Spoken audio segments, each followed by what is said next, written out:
A bucket list. Yeah, I do. What do you want to do before you die? Go bungee jumping. I want to make sure that I achieve all my goals that I have set right now. So what are you going to do after you die? Go to heaven. Do you believe in God? I don't think he's real. You know you can prove God's existence scientifically in about 30 seconds. Did you know that? No. Every building is proof of a builder. You don't have to see the builder to know the building was built. Is that right? Yes. Creation proves there's a creator. Flowers and birds and seasons, the miracle of the human eye, the marvel of childbirth, male and female, hummingbirds, kittens, puppies.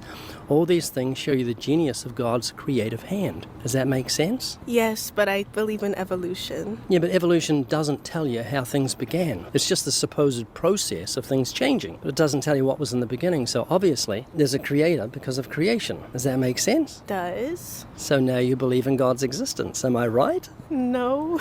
Chloe, why would you be so hesitant when it's so obvious? Are you doing something you know would be morally offensive to God, and that's why you deny his existence? No. Are you a good person? I like to think so. Have you ever hated someone? Yes. The Bible says he who hates his brother is a murderer. So you commit murder in your heart when you let hatred in. How many lies have you told in your life? Probably a few when I was a child. Ever taken anything that belongs to someone else in your whole life, irrespective of its value? Yeah, Have you ever used God's name in vain? I have. Do you love your mum? I do. Did you ever use her name as a cuss word? No. You respect her, am I right? I do.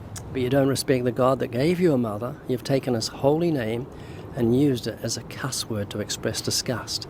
Jesus said if you look with lust, you commit adultery in the heart. Have you ever looked with lust? Probably. Well, that's honest of you. So here's a quick summation of your court case on Judgment Day. You've just told me you're a lying thief, a blasphemer, and a murderer at heart. And you're also self-righteous and saying you're a good person when you're not. You're like the rest of us.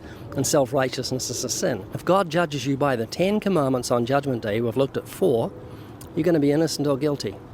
Guilty. Heaven or hell. Hell.